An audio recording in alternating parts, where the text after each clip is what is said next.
बहुत स्वागत है आपका ईटी नाउ स्वदेश पर। मैं हूं आपके साथ पूजा त्रिपाठी और मुंबई स्टूडियो से प्रशांत भी हमारे साथ मौजूद हैं और आप देख रहे हैं योर स्टॉक्स। और इस शो में हम आपके सवालों को शामिल करेंगे। अगर आपके कुछ सवाल हैं तो सबसे पहले तरीका आपको बता देते हैं। तरीका बेहद ही आसान है। आप हमें फ़ोन कर सकते हैं, अपने सवाल व्हाट्सएप कीजिए हमें हमारे नंबर पर। और इसके अलावा हम सोशल मीडिया पे भी मौजूद हैं। ये रहे हमारे social media handle, Facebook, Instagram और ट्विटर के जरिए भी आप अपने सवाल हम तक पहुंचा सकते हैं। कोशिश हमारी यही रहेगी कि आपके ज़्यादा से ज़्यादा सवालों को हम इस शो में शामिल करें। कुछ ही देर में हम एक्सपर्ट्स को भी शामिल करेंगे, लेकिन उसके पहले एक बार मार्केट पर नज़र डाल लेते हैं। और आज हम देख रहे हैं कि अच्छी रिकवरी बाजार में देखने को मिल रही है हफ्ते के आखिरी कारोबारी सत्र, क्योंकि पिछले 2-3 दिनों से तो हम एक करेक्शन देख रहे थे और अपने अहम सपोर्ट लेवल्स को भी बाजार टेस्ट करते हुए नजर आया। 19,300 तक के भी लेवल्स हमने देखे, लेकिन अब उसके बाद हम देख रहे हैं कि आज के दिन एक रिकवरी का सेशन दिखाई दे रहा है बाजार के लिए। हरे निशान में है इस वक्त निफ्टी करीब 80 अंक ऊपर, सेंसेक्स में करीब 270 अंकों की मजबूती है और बैंक निफ्टी भी 135 अंक ऊपर इस वक्त कारोबार कर रहा है। अगर आप सेक्टर स्पेसिफिक एक्शन देखेंगे तो आज सपोर्ट मिल रहा है आईटी स्टॉक्स से।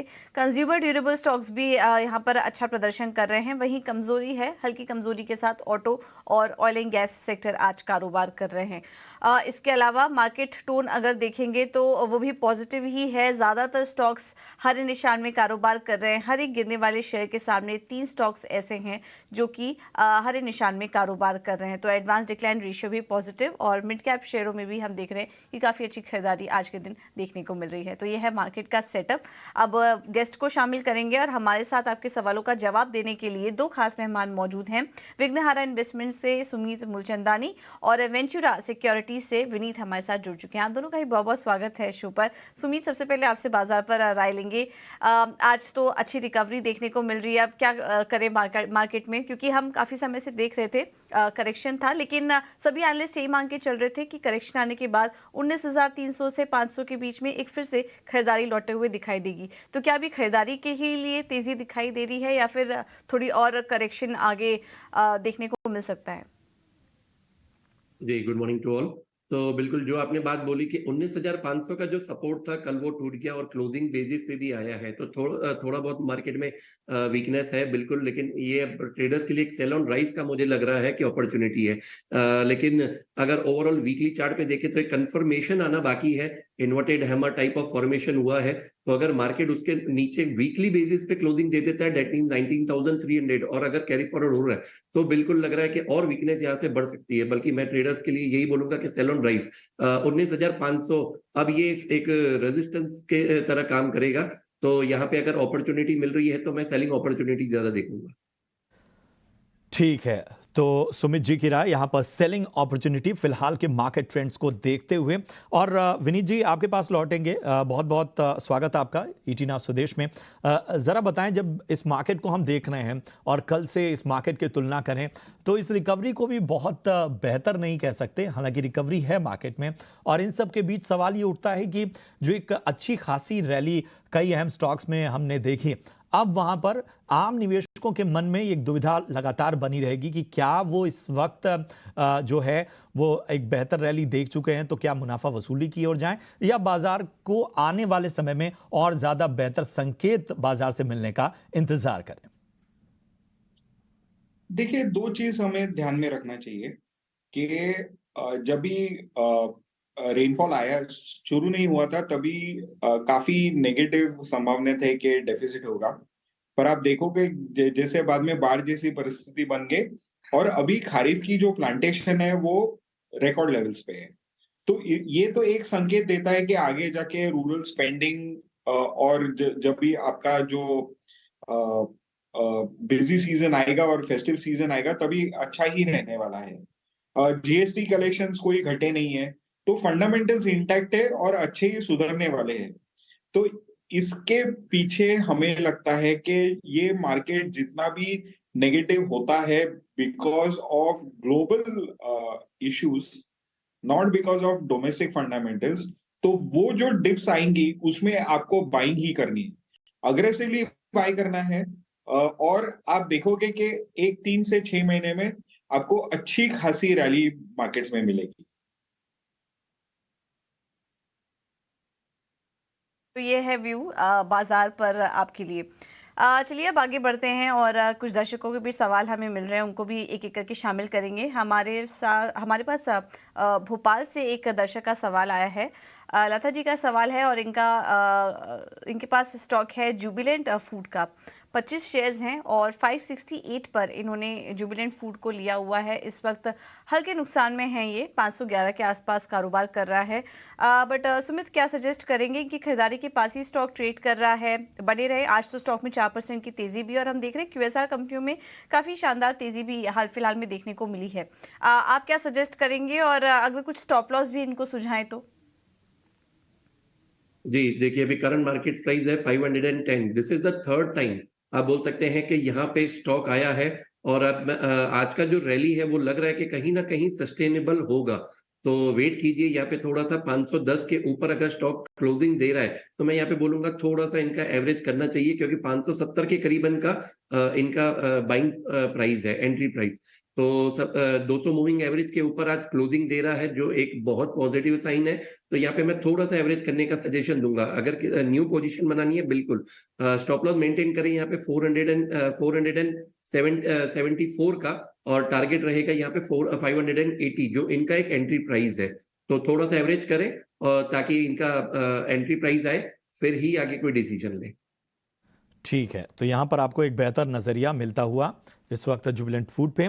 और चलिए अगले दर्शक का सवाल लेते हैं। मुरली हैं विजयवाड़ा से, और इनका सवाल है कि व्हाट्सएप के जरिए इन्होंने जो सवाल हमसे पूछा है वो है ITC के। इनके पास 495 स्टॉक्स हैं, 433 के लेवल पर इन्होंने लिया हुआ है। फिलहाल मुनाफे में आगे का नजरिया चाहते हैं। विनीत जी बताएं, क्या होगी ITC पे आपकी राय? नहीं, हम काफी बुलिश है स्टॉक पे, और आप देखोगे कि इनकी जो ग्रोथ आ रही है from the FMCG segment, foods, hotels, इनकी जो सिगरेट की ग्रोथ है काफी अच्छी है। तो इन्हें होल्ड करके रखना चाहिए, लॉन्ग टर्म के लिए रखे। आपको बहुत फायर क्रैकर जैसे रिटर्न्स नहीं आएंगे, लेकिन आपको कंपाउंडिंग स्टोरी 20-25% हर साल आपको मिलता रहेगा। ठीक है, तो ITC में बने रहने की सलाह लंबे नजरिए के लिए, और यहां पर आपको बेहतर संकेत आने वाले वक्त में मिल सकते हैं। चलिए कुछ और भी सवालों को शामिल करते हैं। हमारे पास सूरत से सवाल आया है राजेश जी का, और इनका सवाल है NBCC पर। इनके पास 400 शेयर्स हैं, 4340 पर इन्होंने ये स्टॉक लिया हुआ था। अभी हल्के मुनाफे में है ये, और क्योंकि शेयरों की संख्या भी ठीक ठाक ही है, इस वजह से मुनाफा भी यहाँ पर इस वक्त अच्छा दिखाई दे रहा है। NBCC का स्टॉक इस वक्त हम देख रहे हैं कि 46 के आसपास ये स्टॉक कारोबार भी कर रहा है। तो हल्का मुनाफा इस वक्त इनको इस स्टॉक में हो रहा है। यहाँ पर विनीत जी क्या सजेस्ट करेंगे? NBCC 46 के पास आज भी करीब 6% ऊपर है। लगातार स्टॉक में एक तेजी बनी हुई है, और काफी लंबे समय बाद हमने इस तरह की तेजी NBCC में देखी। क्या लग रहा है आपको, अब क्या जल्द ही ये स्टॉक 50 तक के लेवल्स भी यहाँ पर देखने को मिल सकते हैं निवेशकों को? और अगर करंट लेवल पर भी किसी को एंट्री करना हो तो NBCC कैसा स्टॉक लग रहा है आपको? नहीं, डेफिनेटली सस्ता है, एंड इसमें आप देखोगे आने वाले 2-3 साल में काफी एग्रेसिव ग्रोथ आने वाली है। काफी रिवैम्प हो रहा है, एक नए एग्रेसिव चेंज आ रही है मैनेजमेंट में एट द टॉप लेवल, उनको भी परफॉर्म करना है। और हमें लगता है कि इनके पास बहुत अच्छी लैंड बैंक है दिल्ली में, और इनका काफी डी-रिस्क मॉडल है, जिनको इनको प्राइस रिस्क नहीं होता है। तो हमें लगता है कि ये स्टॉक आपका 70 रुपए तक जा सकता है अगले 2 साल में। तो आप जरूर निवेश करें, आपको अच्छे पैसे मिलेंगे। ठीक है, तो NBCC पर ये राय आपको मिलती हुई। और चलिए अगले दर्शक की ओर बढ़ते हैं, और इन्होंने भी अपना सवाल हम तक जो है वो सोशल मीडिया के जरिए पहुंचाया। जितेंद्र हैं जोधपुर से, और इनका सवाल है RVNL पर। और RVNL पे इनका सवाल है 1680 के स्टॉक्स हैं इनके, 133 के लेवल पर RVNL का स्टॉक इन्होंने लिया हुआ है। जाहिर सी बात है कि फिलहाल हम देख रहे हैं कि जो भी स्टॉक्स हैं जिस तरह के रेल इंफ्रास्ट्रक्चर के, बाकी वो सभी बेहतर करते हुए नजर आ रहे हैं। सुमित जी आपके पास ही आएंगे, बताएं क्या होगी राय RVNL पे? मुझे सिर्फ इनका एक बार एंट्री प्राइस रिपीट कर देंगे प्लीज। 33 का एंट्री प्राइस है इनका, फिलहाल नुकसान में है। देखिए जी बिल्कुल, 133 अगर देखा जाए तो दोनों बार स्टॉक ऊपर गया है 140 की, और वहीं से ही स्टॉक को रिजेक्शन मिला है। और अगर आप कंपेयर करेंगे दूसरे रेलवे रिलेटेड स्टॉक से, तो ये एक अंडर परफॉर्म बोल सकते हैं कंपेयर टू अदर। तो यहाँ पे थोड़ा-सा मेरा बियरिश नज़रिया रहेगा कि यहाँ पे आप एक स्टॉप लॉस मेंटेन करके चलें। अगर स्टॉक कभी भी 115 के नीचे क्लोजिंग आ रहा है, तो एग्ज़िट की सलाह रहेगी यहाँ पे। और अपसाइड मूवमेंट अभी भी मुझे थोड़ा-सा कम लग रहा है, बल्कि एक सलाह ये रहेगी कि अगर स्टॉक आपके एंट्री प्राइस के नियर बाय आ रहा है, तो यहाँ पे आप निकलने का ही नज़रिया रखें। ऑलराइट, तो ये है राय आरवीएनएल पर। थोड़े ऊपरी स्तर पर इन्होंने एंट्री कर ली है, बट सलाह आपको दे दी गई। रेलवे स्टॉक्स में हमने हाल फिलहाल में देखा भी है कि काफ़ी बेहतरीन एक्शन यहाँ पर देखने को मिला है। तो ये राय आपको इस स्टॉक पर। अब आगे बढ़ेंगे और बात करते हैं प्राइमरी मार्केट की, और रुक करते हैं हमारे अगले सेगमेंट का आईपीओ कॉर्नर में, जिसमें कि हम आज बात करेंगे कॉनकॉर्ड बायोटेक के आईपीओ के बारे में और उसका 360 डिग्री एनालिसिस आपके सामने रखेंगे।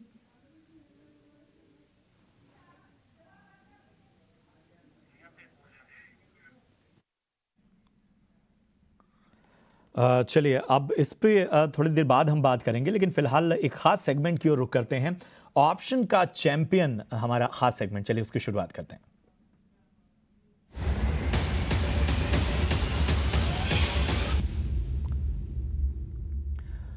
और एंजल वन की स्नेहा सेठ हमारे साथ इस वक्त जुड़ गई हैं। Sneha, very good morning. आप बताएं क्या होगी आज आपकी ऑप्शन की कॉल?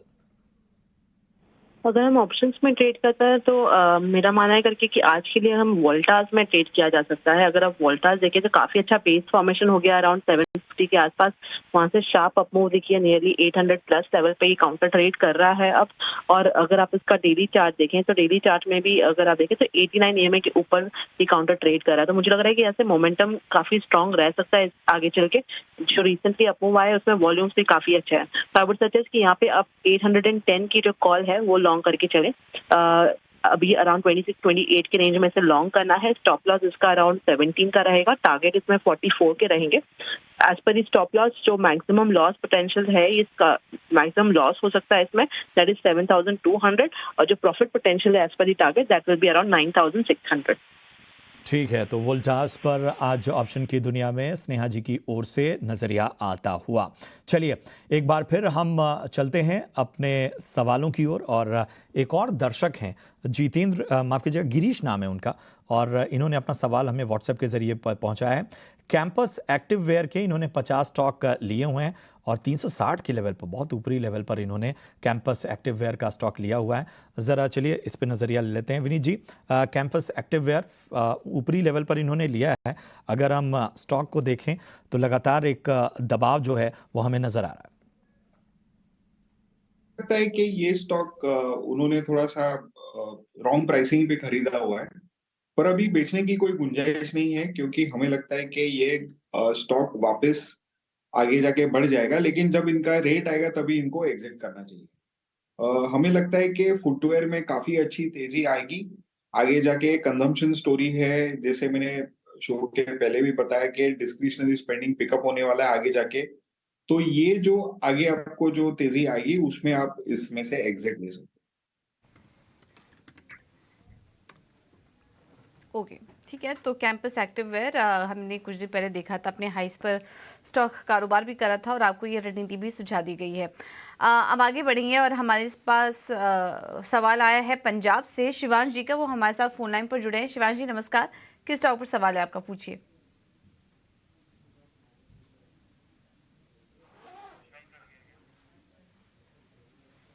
चलिए, ओके, उनका सवाल ले लेते हैं हम। पिरामिड एंटरप्राइजेस 1180 पर इन्होंने लिया हुआ था, 450 पर, थोड़ा ऊपरी लेवल पर ले लिया था। वहां से स्टॉक काफ़ी नीचे भी आ चुका है और इनको नुकसान भी भारी हो रहा है। करीब करीब 95,000 का नुकसान इनको इस स्टॉक में झेलना पड़ रहा है पिरामिड एंटरप्राइजेस में। क्या करें सुमित? पिरामिड एंटरप्राइजेस नुकसान तो काफ़ी है, कुछ स्टॉप लॉस इनको सुझाएंगे, और क्या आप यहाँ से थोड़ी और गिरावट देख रहे हैं या रिकवरी के लिए अब रुक सकते हैं स्टॉक में?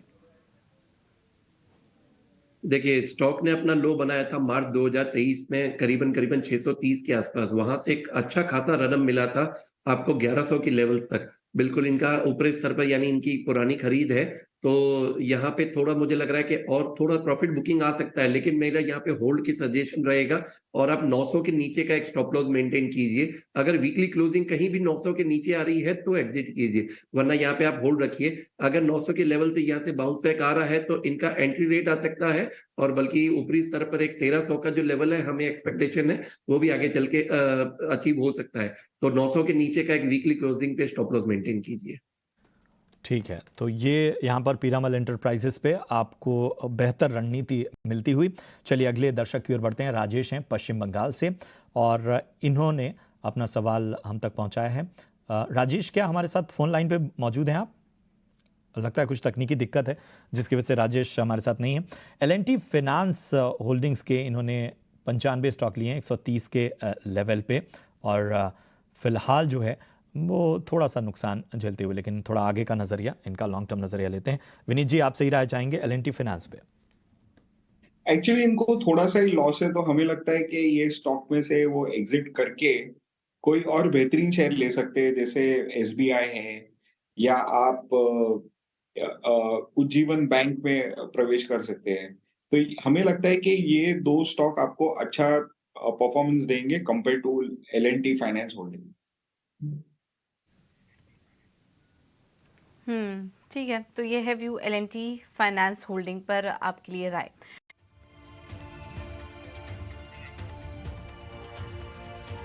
चलिए अब बात करते हैं प्राइमरी मार्केट की और हमारे खास सेगमेंट आईपीओ कॉर्नर में आज हम बात करेंगे कॉनकॉर्ड बायोटेक के आईपीओ के बारे में। उसका 360 डिग्री एनालिसिस आपके सामने रखेंगे, कारोबार को समझने की कोशिश करेंगे और इस आईपीओ में पैसा लगाना चाहिए या नहीं ये भी हम समझने की कोशिश करेंगे। आज से ये आईपीओ खुला है, 8 अगस्त तक इसमें पैसा लगाने का मौका है।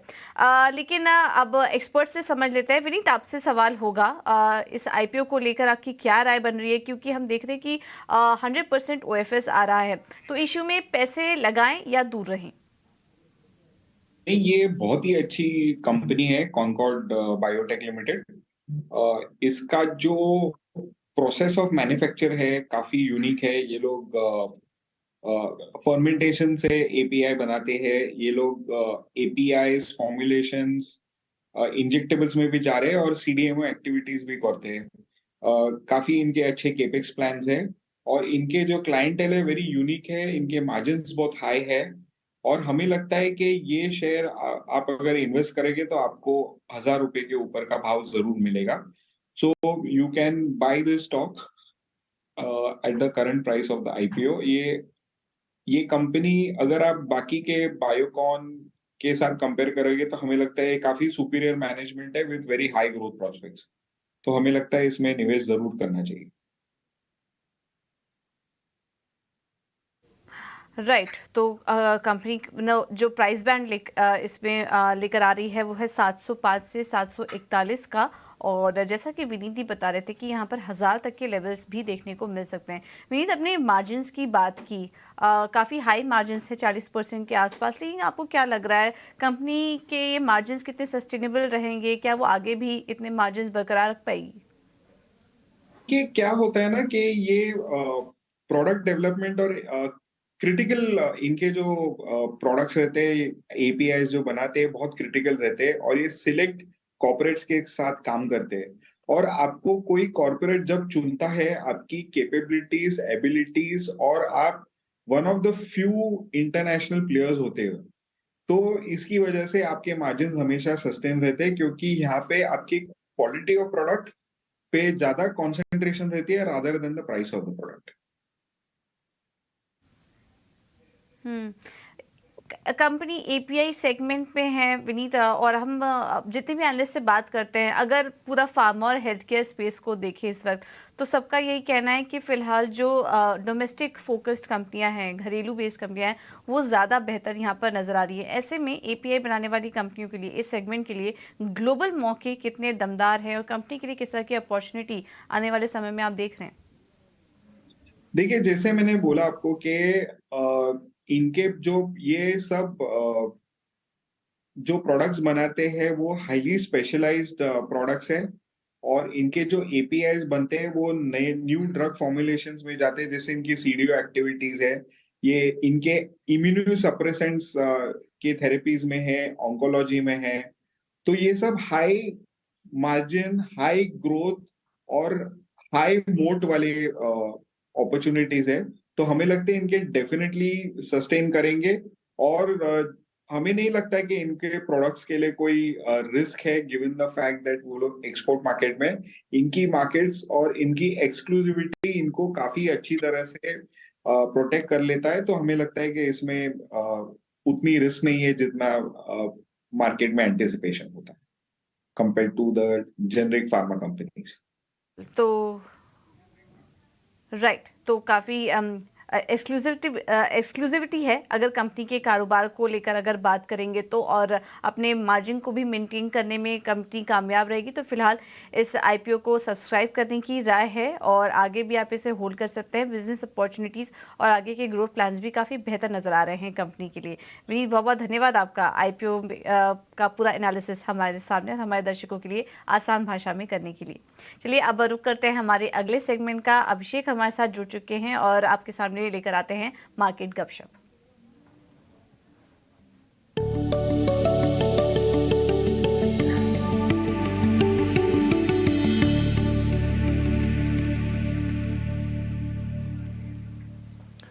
नमस्कार, मार्केट गपशप में आपका स्वागत है। आपके साथ मैं हूं अभिषेक सत्यव्रतम। बाजार लंबे बुलरन के बाद अब थोड़ा थकता हुआ नजर आ रहा है। 20,000 के आसपास के आंकड़े हमने निफ्टी पर देखे, लेकिन अमेरिका पर जो फिच का डाउनग्रेड आया उससे बाजार को झटका लगा। आज थोड़ी संभलने की कोशिश है, लेकिन अब बाजार में अब कहीं ना कहीं ये चिंताएं उभर रही हैं कि क्या जो तेजी का माहौल था क्या वो खत्म हो गया, क्या यहां से और बाजार थोड़ा सा 500-700 अंक फिसल सकता है। इसको लेकर थोड़ी चिंताएं हावी हैं। हालांकि बाजार के जो फंडामेंटल्स हैं उसको लेकर कोई दिक्कत नहीं है, क्योंकि ये जीएसटी कलेक्शन के बहुत ही दमदार आंकड़े हैं। हम देख रहे हैं कि डीमेट अकाउंट लगातार फटाफट खुलते जा रहे हैं। 6.5% के आसपास की जीडीपी ग्रोथ है, एफआईआईज का भरोसा है और आईपीओ मार्केट से जो संकेत आ रहे हैं, जो लिस्टिंग हो रही है वो भी बहुत ही बेहतरीन है। लेकिन इसके अगर हम विपक्ष की में बात करें तो कुछ दिक्कतें भी हैं, क्योंकि हम देख रहे हैं कि जो ग्रामीण मांग है वहां से रिकवरी के पुख्ता संकेत नहीं मिल रहे हैं। महंगाई की चिंता अभी बनी हुई है, ग्लोबल अनसर्टेनिटीज हैं अभी भी। कहीं ना कहीं जियोपॉलिटिकल जो टेंशन है वो थोड़ी सी साइडलाइन पर ही सही, पूरी तरह से वो खत्म नहीं हुई है। और एक और बड़ी चिंता वो ये कि कच्चा तेल का जो भाव है वो निकल गया है $85 के ऊपर। तो सवाल यह है कि बाजार अब यहां से जाएगा किधर, और इसी को लेकर आज हम कर रहे हैं बुल्स वर्सेस बियर, जहां पर हम समझेंगे कि बाजार में तेजी के जो तर्क हैं वो कितने मजबूत हैं, मंदी की अगर हम तर्क की बात करें तो वो कितने सटीक बैठते हैं। और आज हमारे दो सहयोगी शरद दुबे और सौमित सरकार इस खास चर्चा में मेरे साथ जुड़ गए हैं। और आगे हमारे साथ विलियम ओनिल के मयूरेश जोशी और इन्वेस्ट शॉपे के आशीष कपूर भी जुड़ेंगे। उन दो मेहमानों को हम रखेंगे अंपायर की भूमिका में और उनसे समझेंगे कि हमारे bulls and bears in house उनके तर्क कितने दमदार हैं। तो शरद आज बेयर्स का पक्ष लेकर हमारे साथ खड़े हैं और सौमित की बात करें तो वो बुल्स यानी कि तेजी के तर्क हमें सौमित बताएंगे। तो एक एक करके उनके हम तर्क समझेंगे, उन तर्क में कितने गहराई है, कितना दम है, कितना कन्विक्शन है, इस पर हम पूरी चर्चा करेंगे और अपने मेहमान से भी समझेंगे कि आपको आगे बाजार में यहां से रणनीति क्या बनानी है। क्या ये 2.5-3% के आसपास की जो करेक्शन है, क्या इसे घबराने की जरूरत है या नहीं है, ये फौरी एक चिंता है और यहां से दूर हो जाएगी। तो चलिए चर्चा की शुरुआत करते हैं और पहले हम सौमित को और शरद को लेकर आते हैं स्क्रीन पर। और चूंकि आप हम देख रहे हैं कि थोड़ी सी चिंता के बाद तेजी को लेकर थोड़ा सा माहौल बन रहा है, तो शुरुआत करेंगे बुल्स के तर्क के साथ और सौमित के पास चलेंगे। सौमित बताइए, आपका पहला तर्क क्या है? क्यों आपको लगता है कि बाजार में ये जो थोड़ी सी करेक्शन आई है ये टिकेगी नहीं, कोई चिंता की बात नहीं है और बाजार फिर से यहां से कुलांचे भरेगा? देखिए, ग्लोबली अगर हम देखें तो काफ़ी अनसर्टनिटीज़ है, वो मैं मना नहीं करूंगा, बट इंडिया का जो माइक्रो फैक्टर्स है वो काफ़ी स्ट्रांग है। जैसे कि जीएसटी कलेक्शन की अगर हम बात करें, जुलाई महीने में ही 11% की ग्रोथ हमें देखने को मिली है YOY बेसिस पे, और पिछले 4 महीने की अगर हम बात करें तो कॉन्स्टेंटली 10% से ज़्यादा का जीएसटी कलेक्शन कंटिन्यूसली इंडिया में देखने मिल रहा है। PMI 62.3 के स्तर पे पहुंच चुका है, जो कि एटलीस्ट 11 to 13 मंथ हाई पे है और काफ़ी स्ट्रॉन्ग नंबर है। उसके साथ अगर आप देखेंगे तो इंडिया में जो क्रेडिट ग्रोथ हो रहा है, कंटिन्यूसली 16%, 14 to 16% का ग्रोथ हमें 2023 में देखने मिल रहा है। कंटिन्यूस बेसिस पे इतना डबल डिजिट ग्रोथ सस्टेन कर रहा है इंडिया क्रेडिट साइड पे। जून मंथ की अगर हम बात करें तो वहाँ पे भी 16% की ग्रोथ थी। व्हीकल रजिस्ट्रेशन की अगर हम बात करें तो वो भी थर्ड कंसेक्यूटिव मंथ के लिए कंटिन्यूसली बढ़ा है ऑन अ वाई बेसिस। और ई वे बिल्स, जिससे हमें पता चलता है कि कितनी गाड़ियाँ फ्रेट में चल रही है, सामान का मूवमेंट कैसा हो रहा है पूरे देश में, वो भी अगर हम देखें तो 15 से 20% ग्रो किया है 2023 में। तो ये सारे जो फैक्टर्स है वो क्लियरली ये बता रहे हैं कि जो हाई फ्रिक्वेंसी इंडिकेटर्स है इंडिया में वो काफ़ी स्ट्रांग है। और इसी कारण मेरा मानना ये है कि ये जो शॉर्ट टर्म फॉल हमें देखने मिला मार्केट में वो सस्टेन नहीं करेगा। जी बिल्कुल, आपने तो बहुत सही कहा, स्पेशली माइक्रो मार्केट्स को लेकर। लेकिन जो ग्लोबल मैक्रो सेगमेंट है यहाँ पे पेन लग रही है, और ये पेन जो है लगी हुई है पिछले 3 दिन से। ऑफ कोर्स याद रखिए, चाइना की डिमांड में जो है रिकवरी पूरी तरह आ नहीं पा रही है। एंड इसके अलावा जो है ऑफ कोर्स बहुत सारे नए रिकवरी के मॉडल्स आ रहे हैं, प्लानिंग कर रहे हैं, पर उसके अलावा जो है ग्लोबली जो है एक अच्छा इम्पैक्ट नहीं देखने मिला, स्पेशली एक्सपोर्ट्स को लेके भी। इसके अलावा डेवलप मार्केट्स में भी देखें तो एक रिसेशन का जो है एक फियर बना हुआ है। End of course bank of England ने कल ही जो था अपने रेट्स को बढ़ाया, अपने 15 ईयर हाई लेवल्स पे किया है। तो कन्फ्यूजन डेवलप मार्केट्स में आ रहा है। और डेवलप्ड मार्केट्स की अगर बात करें तो सबसे बड़ा नाम क्या आता है? यूएसए। यहाँ पे आप देखे होंगे फिच का जो एक डाउनग्रेड हुआ था सोवरेन रेटिंग का, आप याद रखिए 15 साल के बाद ये डाउनग्रेड हुआ है, और उसके कारण जो है यील्ड्स बढ़ गए हैं। इसका मतलब लंबे अवधि के लिए जो आप समय के लिए आप बात कर रहे थे, वहाँ पे अब इन्वेस्टर्स को ज़्यादा रिटर्न देखने मिल रहा है। तो ग्लोबल मैक्रोस में जो है एक सवाल ज़रूर उठ रहा है। बट अगर वॉरेन बफे को चिंता नहीं है इस डाउनग्रेड की, तो हम क्यों चिंता करें? हमें तो फिर भी फर्क नहीं पड़ रहा। और हाँ, मैं मानता हूँ कि एक्सपोर्ट्स इंडिया के भी कम हुए हैं, बट चाइना का जो रिकवरी स्लो हो रहा है वो एक्चुअली इंडिया को बेनिफिट करेगा। सारे ग्लोबल स्ट्रैटेजिस्ट जो है, कल मॉर्गन स्टैनली का भी नोट आया था, वो भी यही कह रहे थे कि जब चाइना में अगर स्लो डाउन हो रहा है, चाइना में ग्रोथ नहीं हो रहा है, इसका मतलब यही है कि जो भी पैसे हैं वो सब इंडिया की तरफ फ्लो करेगी, इंडिया की तरफ ग्लोबल जो भी पैसे हैं वो इंडिया में फ्लो करेंगे। अभिषेक, आप क्या कहते हैं इसके बारे में? तर्क तो देखिए सुमित, आपके भी दमदार हैं, लेकिन शरद क्या है ना, थोड़ा सा नियर टर्म में देख रहे हैं, और आप लग रहा है थोड़ी दूर की सोच रहे हैं। क्योंकि बात सही है कि 16 से 18% की क्रेडिट ग्रोथ एचडीएफसी बैंक भी गाइडेंस देके चल रहा है कि हाँ हमारी नजर उस पर है, और हमने देखा है कि 16% की बहुत ही दमदार क्रेडिट ग्रोथ है। लगातार 1,70,000 करोड़ के जीएसटी के हम कलेक्शन देख रहे हैं, जो कि बहुत ही सॉलिड है, क्योंकि वो ये बताता है कि इकोनॉमी कितनी तेजी से फ्लरिश कर रही है। जीएसटी कलेक्शन का बढ़ना यानी कि एक इकोनॉमी का इंडिकेटर की किस तरह से इकोनॉमी में मजबूती आ रही है। इकोनॉमी मजबूत होगी, नौकरियों के मौके बढ़ेंगे, नौकरियों के मौके बढ़ेंगे तो कहने की सेविंग बढ़ेगी, और वो सब चीजें फिर डाइवर्ट होके मार्केट में कहने की सेविंग के तौर पे आती है। लेकिन शरद के तर्क भी थोड़े से है वाजिब कि अभी जियोपॉलिटिकल थोड़ी सी टेंशन है, फिच ने डाउनग्रेड किया तो शायद माहौल सुधरने में शायद थोड़ी सी अनिश्चितता यहां से बढ़ गई है। लेकिन अब ये बताइए कि आपका दूसरा तर्क क्या है? क्यों आपको लगता है कि बाजार यहां से बुलिश मोमेंटम में बना रहेगा, उसको लेकर कोई रिस्क नहीं है?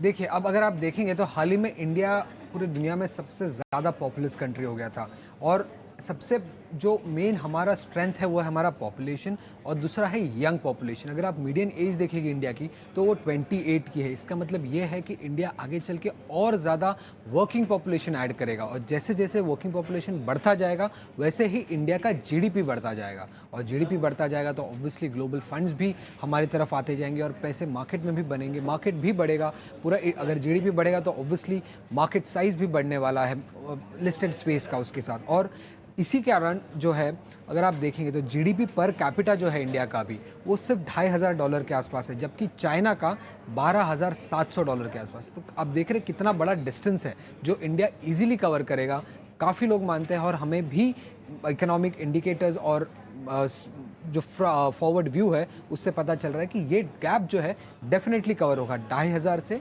12,700 जो चाइना का नंबर है। और यंग पॉपुलेशन जो है हमारा इंडिया का वो ही इस चीज़ को ड्राइव करेगा, जीडीपी ग्रोथ और जीडीपी पर कैपिटा ग्रोथ। लेकिन ड्राइव से आपने एक चीज़ और कहा कि ड्राइव के लिए तेल लगता है, और तेल के लिए होता है क्रूड, और इंडिया का क्रूड का डिपेंडेंस जो है बहुत ज़्यादा है, ऑलमोस्ट 85% का। ये सेगमेंट आप ही ट्रैक करते हैं, और यहाँ पे टाइटनिंग देखने मिल रही है सप्लाईज की।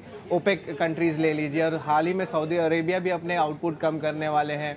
रशिया की बात करें तो वो भी अब जो है अगले 2 महीने आउटपुट कट करने वाले हैं। उसके कारण क्या हुआ, आपके जो ब्रेंट क्रूड प्राइजेस उसमें एक बहुत तेज़ी देखने मिली, और भारत में जो है इंटरेस्टिंग एनालिसिस दिया था आपने पहले कि जो रिटेल इन्फ्लेशन है वो भी बढ़ सकता है आगे, क्योंकि हम क्रूड डिपेंडेंट हैं, तो इसके कारण जो है ज़रूर एक इम्पैक्ट पड़ सकता है। तो अभिषेक जी, इसका आप क्या कहना चाहेंगे? शॉर्ट टर्म बेसिस पे आपका क्या व्यू रहेगा? शरद, इस पे व्यू ये है कि ये जो क्रूड की आप चाल बता रहे हैं ना कि 20% के आसपास की रिकवरी आ गई है, लेकिन तमाम बड़े एक्सपर्ट से जो बातचीत कर रहे हैं उनका ये कहना है कि चूंकि अब रिन्यूएबल पर फोकस बढ़ रहा है तो शायद क्रूड में वो रफ्तार ना दिखे जो हम पहले देखते थे कि अच्छा कभी कभी तो $150 के आसपास भी भाव पहुंचे थे। तो मोटा मोटी एक रेंज में ही रहेगा। तो ये ज्यादा मुझे लगता नहीं कि बहुत बड़ी चिंता की बात है। हाँ, लेकिन शॉर्ट टर्म में है, अगर यहां से कोई अगर डिसरप्शन आया सप्लाई को लेकर तो शायद मामला बिगड़े, अदरवाइज चीजें मुझे बहुत इसमें दम उतना नहीं लग रहा है। सौमित, आपके पास फिर से आएंगे क्योंकि आप तो एक के बाद एक धमाकेदार आप पटाखे छोड़े जा रहे हैं। अगला तर्क आपका क्या है? 3-4 तो आपने बढ़िया मजबूत सॉलिड तर्क गिना दिए। अगले तर्क पे जाने के पहले क्रूड के लिए एक और पॉजिटिव पॉइंट मैं ये बता देता हूँ कि क्रूड भले ही 72 के लो से 85 पहुंच चुका है और इन्फ्लेशन ज़रूर बढ़ेगा इससे, नो डाउट, बट जो गवर्नमेंट की अजम्पशंस थी बजट बनाते वक्त वो $85 की ही थी क्रूड की, और 85 के अगर ऊपर जाता है तो ये थोड़ा रिस्की मामला हो सकता है इंडिया के लिए। बट जब तक $85 के आसपास है, 80 to $85 के बैंड में, तब तक इंडिया के बजट के हिसाब से जो एक्सपेक्टेशंस है उस पर एटलीस्ट कोई इम्पैक्ट नहीं होगा। अब दूसरा जो मेरा पॉजिटिव पॉइंट था वो अगर मैं बात करूँ तो अगर आप देखेंगे ये जो पॉजिटिव इंडिकेटर्स अब जिसके बारे में मैं बात कर रहा था उसके वजह से जो एफआई फ्लोज अगर आप देखते हैं इमर्जिंग मार्केट्स में पहले 3 महीने में, अगर आपको याद होगा कितना बड़ा आउटफ्लो हुआ था इंडिया में, बट जो रिकवरी हमें देखने मिली है वहाँ से, इनफैक्ट अभी अगर आप देखेंगे तो मेजर एशियन इमर्जिंग मार्केट्स में इंडिया में सबसे ज़्यादा एफआई फ्लो आया, करीब $15,000 मिलियन का एफआई फ्लो देखने मिला है अभी तक इंडिया में ईयर टू डेट बेसिस पे। जबकि बाकी कंट्रीज़ में जैसे कि south Korea, Taiwan, Indonesia, Vietnam, Thailand में तो इनफैक्ट आउटफ्लो है $3.5 बिलियन का, और बाकी कंट्रीज़ में जो इनफ्लो है वो 8,000 से 15,000 मिलियन का ही है। इंडिया में सबसे ज़्यादा इनफ्लो देखने मिला है ईयर टू डेट बेसिस में इमर्जिंग मार्केट पे, और ये एक चीज़ है जिसकी वजह से मार्केट ऊपर और भी जा सकता है। लेकिन एक चीज़ और है सौमित, लेकिन इस महीने की बात करें तो अब तो नेगेटिव पे आ चुका है एफआई का फ्लोज, तो ऑफकोर्स शॉर्ट टर्म बेसिस पे तो है, अभी तो सेलिंग देखने मिल रही है एफआईज की। लेकिन जो है सबसे इंपॉर्टेंट बात होता है जो डोमेस्टिक कंजम्पशन होता है वो अभी भी हम लोग रिजल्ट्स देख रहे हैं आपके एफएमसीजी कंपनीज की, पूरी तरह रूरल डिमांड में अपटिक पूरी आई नहीं है, और देखा जाए तो इन्वेंट्री इश्यूज अभी भी देखने मिल रहे हैं। और ऑफ कोर्स अभी याद रखिए अगले क्वार्टर में जो है प्री बाइंग स्टार्ट होगा, अभी तक प्री बाइंग भी नहीं स्टार्ट हुई है, तो पॉजिटिव नज़रिया जो है आपको कह सकते हैं फर्स्ट डीलर से वहाँ नहीं देखने मिल रहा है। तो इसके कारण जो हो रही जो हमारी जो कंजम्पशन है रूरल कंजम्पशन को लेके, जो one of the important factors होते हैं ट्रैक करने के लिए, end of course food inflation भी आया है, तो इस पे जो है मुझे लगता है कि ओवरऑल जो है हमारी कंजम्पशन में फुल पिकअप नहीं देखने मिली। और अभी तक अब देख लीजिए फेस्टिव सीजन भी नहीं स्टार्ट हुआ है, श्रावण का महीना है, तो इसमें जो है इम्पैक्ट देखने मिल सकता है। अभिषेक, बिल्कुल सही बात है कि अगर एफआई का मोह भंग हो रहा है तो ये थोड़ी सी चिंता की बात है बाजार में।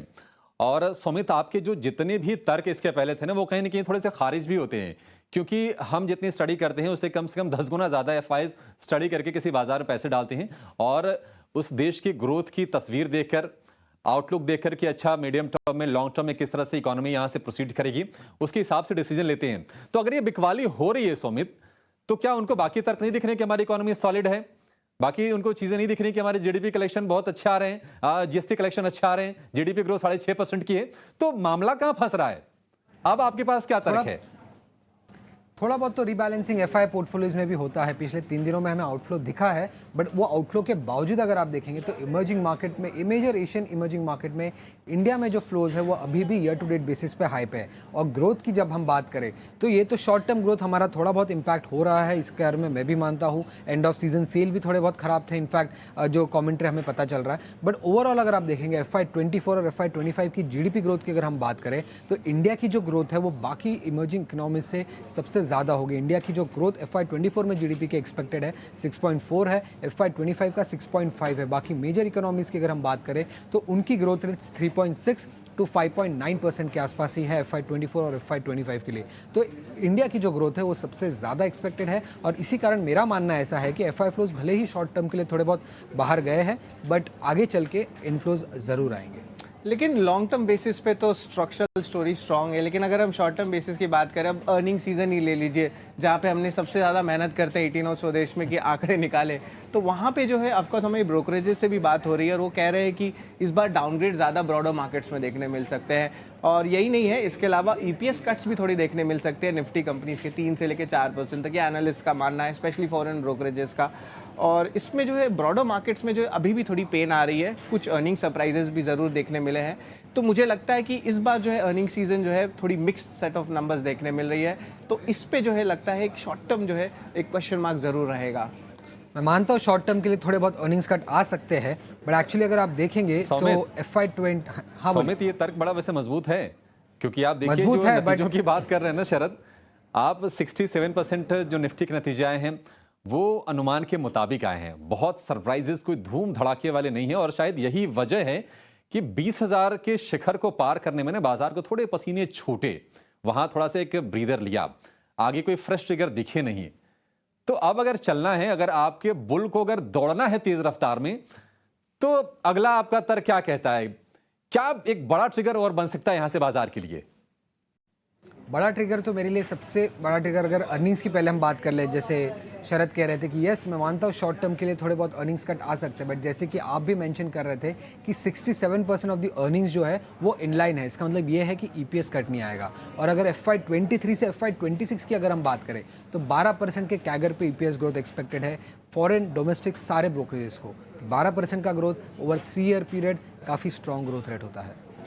जी बिल्कुल, लेकिन मैं एक चीज़ कहूँगा, आपको टमाटर पसंद है कि बैगन? किसे नहीं पसंद।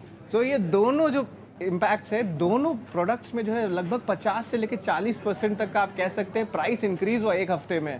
अब आप सोचिए कितना अर्बन इन्फ्लेशन की हम बात कर रहे हैं यहाँ पे, क्योंकि आप देख रहे हैं बम्बे जैसे शहर में भी जो है टमाटर के दाम बढ़ गए हैं, आपके बैगन के दाम बढ़ गए हैं, और फूड सिक्योरिटी इन्फ्लेशन जो चीज़ होता है उस पर गवर्नमेंट भी अपनी जो है बहुत सारे प्रोग्राम्स ला रहे हैं। अब ये एक सबसे बड़ा क्वेश्चन मार्क उठता है आरबीआई के अगले मीटिंग पे कि स्टेटस को रहेगा या अगले 1-2 मीटिंग में जो है आरबीआई अपनी इंटरेस्ट रेट हाइक कर सकती है। तो मुझे लगता है ऑफ कोर्स एक्सपोर्ट्स कोटा भी लग रहा है शुगर में, नॉन बासमती राइस में जो है आपने देखा बैन हुआ है। तो ओवरऑल देख रहे हैं कि अभी भी जो है फूड इन्फ्लेशन ये सबसे बड़ा कंसर्न जो है हमें बाजार में लग रहा है, और उसके बाद जो है ऑफ कोर्स इन्फ्लेशन पे भी, डेटा पे बहुत एक नेगेटिव इम्पैक्ट आता है, तो इस पे जो है एक इम्पॉर्टेंट नज़रिया रहेगा। तो ये इन्फ्लेशन वाला एक ट्रिगर होगा निश्चित तौर पर बाजार के लिए।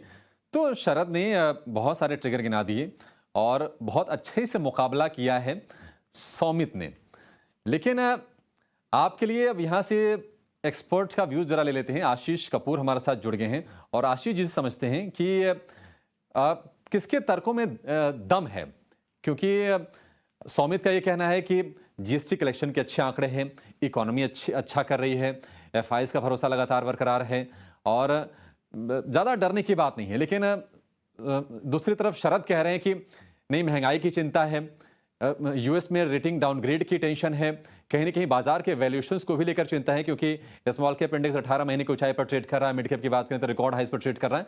तो ये बड़ी बड़ी थोड़ी चिंताएं हैं। आशीष जी, आपको किसके तर्क में दम दिख रहा है? क्या लगता है कि आपका सेंस क्या कह रहा है? देखिए, दोनों के लॉजिक्स ठीक है, पर मेरे मुताबिक हमें ये ध्यान रखना है कि जो बुल मार्केट है, तो बुल मार्केट में जो बुल के जो लॉजिक्स हैं वो ज्यादा काम आते हैं और वो ही ज्यादा समझ आते हैं। आपको 2-3 चीजें मैं इस जस्ट टू काउंटर जो उन्होंने बेयर दिए हैं कि इंटरनेशनल सेंटिमेंट, अब इंटरनेशनल सेंटिमेंट से हमें कहाँ फर्क पड़ा है। अगर आप देखें लास्ट 1.5 साल में जब से यूक्रेन वॉर हुई है, एक इनिशियल रिएक्शन जो लास्ट ईयर मार्च में आया था, उसके बाद जून में आया था, उसके बाद हम लगातार आउट परफॉर्म कर रहे हैं, चाहे एशियन मार्केट्स की बात की जाए या ओवरऑल इमर्जिंग मार्केट स्पेस की बात की जाए या फिर पूरी ग्लोबल मार्केट्स की तुलना की जाए, किसी भी तरह से आप तुलना करें तो हम रैंक आउट परफॉर्मर हैं और आउट परफॉर्म कर रहे हैं। इसके बीच में कितनी टेंशन हुई, कितने इकोनॉमी स्लो डाउन की बात हुई, रिसेशन की बात हुई। हम उस टाइम जब करेक्शन आया था जून में लास्ट ईयर, तो 15,200 तक चले गए थे नीचे। वहां से अब देखो निफ्टी 20,000 थोड़ा सा नीचे है, तो कितना रिटर्न आया है इन 14 मंथ्स। ठीक है, तो 14 मंथ्स में अगर ऐसे रिटर्न आ रहा है तो हमें अंतरराष्ट्रीय जो सेंटीमेंट है उसका क्या फर्क पड़ रहा है, you have to see the data on, जो स्क्रीन बता रहा है। स्क्रीन बता रहा है कि हम रैंक आउट परफॉर्मर हैं, हमें कोई ये जो बाकी अंतरराष्ट्रीय बाजार में हो रहा है इससे कोई चिंता नहीं हो रही। जो क्रूड की मूवमेंट्स हैं वो जरूर थोड़ा बहुत फ्लक्चुएट करती हैं, थोड़ा बहुत वोलेटिलिटी देती हैं हमें, तो उससे भी बहुत ज्यादा फर्क नहीं हो रहा। हमारा जो चलने का कारण ये है कि हमें ग्रोथ दिख रही है और हमें एक्सपेंशन दिख रही है इकोनॉमी में और कॉर्पोरेट अर्निंग्स में in very significant way over the next few years. तो वो चीज सबसे ज्यादा जरूरी नजर रखनी है कि ये जो बाकी चीजें जो भी आती हैं, चाहे महंगाई बीच में आ जाए या अंतर्राष्ट्रीय सेंटिमेंट्स आ जाएं, दे आर ब्लिप्स या दे आर दीज करेक्शन के रीजंस। तो ये जो भी आ रहे हैं नकारात्मक संकेत अंतर्राष्ट्रीय मार्केट से या हमारे घरेलू बाजार में महंगाई या कोई और कारण कुछ कोई पॉलिटिकल रिवर्सल या जो भी ऐसे संकेत आते हैं, उनमें से सिर्फ करेक्शन आएगा, कोई बहुत ज्यादा लंबा करेक्शन भी नहीं आएगा और मार्केट का जो पूरा रुख है वो नहीं बदलने वाला अभी कुछ मेरे मुताबिक कुछ साल तक। तो वो जो भी करेक्शन आते हैं वो आपको एक तरह से आपको जो लंबा नजरिया है वो रखना है। मैं ही नहीं कहता कि सब चीज चलेगी, पर जो अच्छे वेल मैनेज स्टॉक्स हैं, जो मार्केट लीडरशिप है जिनके पास, क्योंकि बहुत चारों तरफा तेजी आएगी जो आ रही है और आगे भी आएगी, तो आपको स्टॉक्स भी सिर्फ पूछेंगे और करनी है। हाँ। और करेक्शन में अपना नजरिया पॉजिटिव रखना है और करेक्शन में बाइंग करनी है। जी ठीक है सर, आपसे ना स्टॉक्स भी पूछेंगे और सेक्टर भी पूछेंगे, लेकिन आपने जो कुछ कहा ना उससे शरद थोड़े से परेशान से हो गए हैं, क्योंकि शरद ये मान के चले कि बाजार यहाँ से गिरेगा। शरद के पास ही चलते हैं और उनसे समझते हैं। शरद, अब आशीष जी तो देखिए, अब अपना दुर्भाग्य कह लीजिए कि वो सौमित की साइड में जा खड़े हो गए हैं, कह रहे हैं कि नहीं मैं बुल हूं और बाजार को लेकर टेंशन करने वाली कोई बात नहीं है। कोई ब्रह्मास्त्र रहे आपके पास मंदी वाला जिसको आप छोड़ेंगे और कहेंगे कि नहीं नहीं मेरा कन्विक्शन कहता है कि बाजार यहाँ से चलने वाला है नहीं? देखिए, बाजार में जो है बहुत सारे कंपनीज लिस्टेड है जहाँ पे उनका एक्सपोर्ट्स भी होता है, और याद रखिए जो एक्सपोर्ट्स होता है तो उनमें तो डिमांड में इम्पैक्ट पड़ेगा ही। अगर आप एग्री केमिकल्स देख लो, कैपिटल स्टॉक्स देख लो, इंजीनियरिंग देख लो, इन सारे स्टॉक्स में देखें तो इनमें गाइडेंस कट हुआ है और ये लगातार 4 या 5 क्वार्टर से जो है इश्यूज देखने मिल रही है। और आपका भारत के डेटा बता देता हूं मैं कि इंजीनियरिंग एक्सपोर्ट लगातार चौथे महीने तक गिरा है, जून के महीने तक का जो लास्ट डेटा आया है। एंड ओवरऑल जो क्लाइंट कॉन्ट्रैक्ट कैंसिलेशन हो रहे हैं यूके के या बड़े IT कंपनीज की, उसमें भी जो है ऑफकोर्स पेन देखने मिल रहा है। तो ज़रूर है कुछ ओवरऑल तो इंडिया के बारे में आप मैक्रो में आप सही हैं, लेकिन अगर आप स्टॉक स्पेसिफिक बात करें, स्पेशली जो एक्सपोर्ट फेसिंग है और ये लगातार देखने मिल रहा है, तो ये एक ज़रूर एक नेगेटिव पॉइंट रहेगा आशीष जी आपके लिए। ठीक है, एक्सपोर्ट में कमजोरी है, लेकिन वो कमजोरी कुछ सेगमेंट तक सीमित है और उसकी वजह ये भी है कि लास्ट ईयर जो हमने एनर्जी क्राइसिस देखी यूरोप में यूक्रेन और रशिया के युद्ध के चलते, उससे अभी तक हम पूरी तरह से उबर नहीं पाए। धीरे धीरे उबरने की कोशिश जरूर कर रहे हैं, लेकिन थोड़ा सा शायद अभी और समय लगेगा। सुमित, कोई और चीज जो आपको लगता है कि नहीं कन्विक्शन तो है, मार्केट बुल मोमेंटम में है और इसी में रहेगा? जैसे सर शरद बता रहे थे कि एक्सपोर्ट साइड में थोड़ा बहुत वीकनेस है, बट जो डोमेस्टिक मार्केट है हमारा वो काफ़ी स्ट्रांग है। और इसका एक और उदाहरण ये है कि जो फाइनेंशियलाइजेशन होगी हमारी इकोनॉमी की, वो अभी तक पूरी कंप्लीट नहीं हुई है। सिर्फ 2% ऑफ इंडियन हाउस होल्ड के पास लाइफ इंश्योरेंस है और ये नंबर बढ़ेगा आगे जाके। Household debt to GDP का जो परसेंटेज है वो सिर्फ 19% है, जबकि चाइना में ये नंबर 48% का है। और सिर्फ 3% of Indian population stock market में इन्वेस्ट कर रहा है, जबकि चाइना में ये नंबर 13% का है, यूके में 33% का है और USA में 55% का। और SIP जो कि शरद बहुत अच्छे तरह से ट्रैक करते हैं, वो भी इस बात को जानते हैं कि SIP के नंबर्स और SIP के भरने वाले नंबर्स कंटिन्यूसली बढ़े जा रहे हैं इंडिया में। और जैसे जैसे ये नंबर बढ़ेगा, जैसे जैसे ज़्यादा फाइनेंशियलाइजेशन होगा इकोनॉमी का, इंडियन मार्केट बढ़ेगा, इंडिया का GDP बढ़ेगा। आपने ये बात तो सही कहा। और of course incremental demat account addition भी जो अपने 18 मंथ हाई पे हैं, डेटा आया लास्ट मंथ का। लेकिन मैं एक चीज़ बताऊंगा कि अगर तेज़ी ऑलरेडी बाजार में देखने मिली है, इसका मतलब स्मॉल कैप इंडेक्सेस अपने 17-18 मंथ हाई लेवल्स पे है, वैल्यूएशंस एक हाई है करंट बेसिस पे।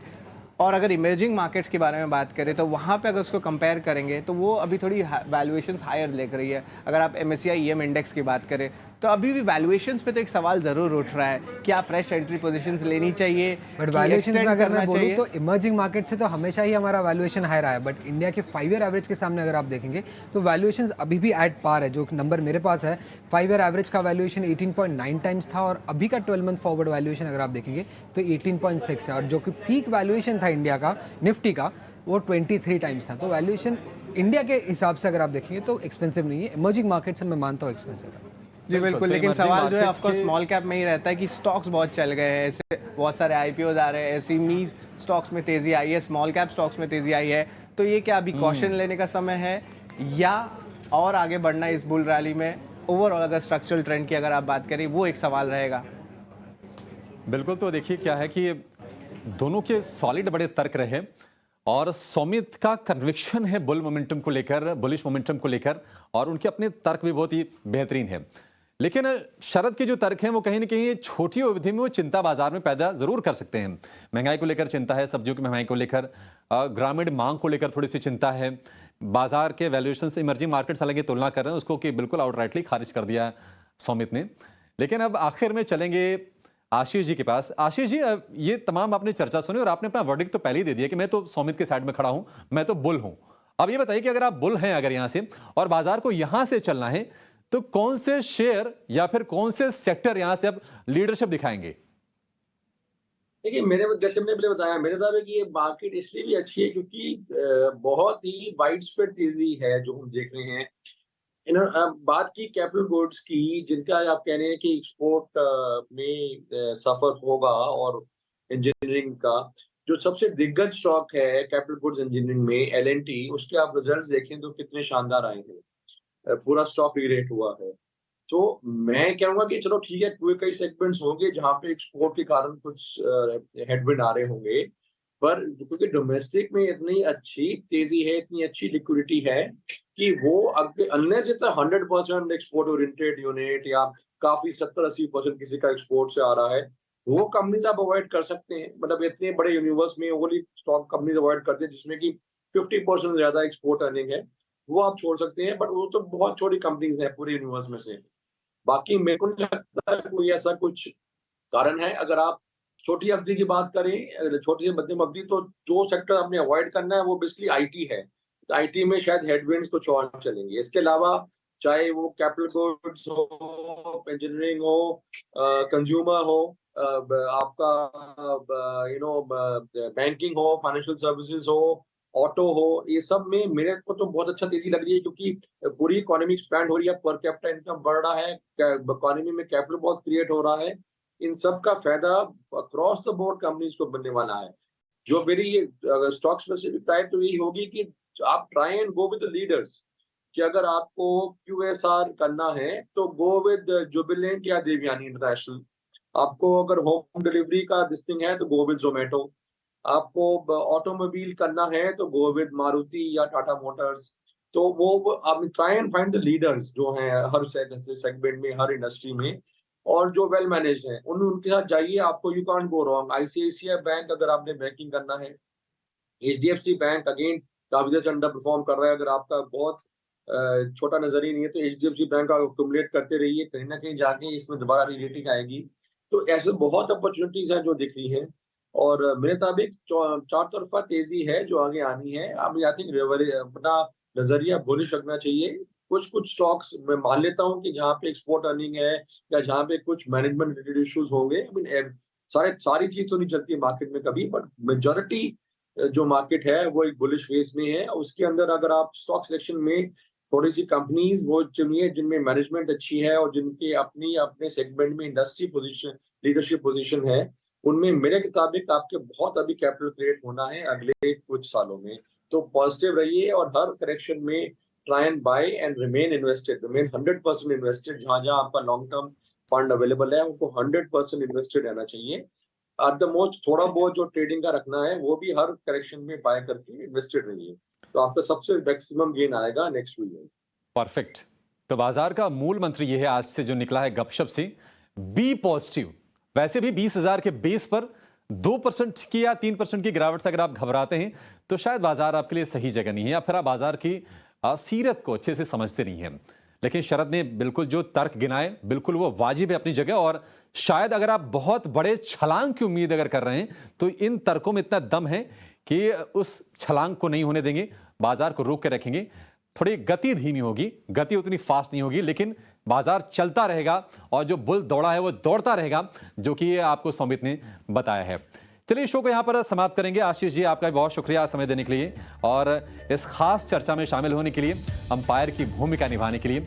सौमित और शरद, आपका बहुत शुक्रिया। इस शो को यहाँ पर समाप्त करेंगे, लेकिन आप बने रहिए 18 और स्वदेश के साथ। नमस्कार।